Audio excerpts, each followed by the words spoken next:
Ang Demon Slayer ay hindi lang tungkol sa mga laban, isa itong obra sa pagbuo ng mga karakter.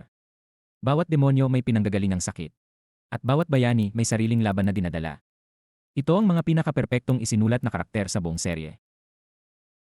Ang anak na babaeng Spider Demon ay isang duwag at malupit na demonyo na itinago ang kanyang nakaraan at tunay na pagkatao sa likod ng mahiyain niyang anyo matapos siyang baguhin ni Rui. Si Rui ay isang dating mahina at sakiting tao na naging demonyo dahil sa dugo ni Muzan at lumikha ng huwad na pamilya upang punan ang kanyang pagnanais ng pagmamahal. Si Nakime, na dating isang biwa player, ay naging isang tahimik ngunit nakakatakot na mamamatay tao bago naging tagapamahala ng Infinity Castle bilang Upper Moon 4. Si Kaigaku ay tumalikod sa habag at naging isang aroganteng demonyo na pinatatakbo ng kayabangan at labis na pagnanasa sa kapangyarihan. Si Daki, dating si Ume, ay naging isang malupit at mapanirang demonyo na ang galit at kayabangan ay lumala matapos siyang sunugin ng buhay bilang tao.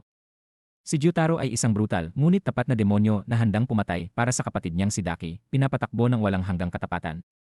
Si Doma, isang kultong idolo mula pagkabata, ay ipinanganak na walang habag at naging isang perpektong halimaw sa likod ng mga trahedyang naganap sa Demon Slayer.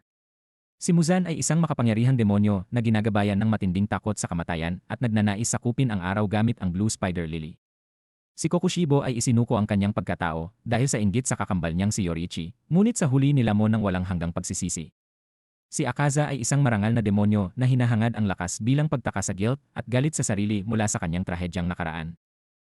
Mula sa masakit na nakaraan hanggang sa malalalim na dahilan, pinapaalala ng Demon Slayer na lahat ng demonyo minsan ding naging tao.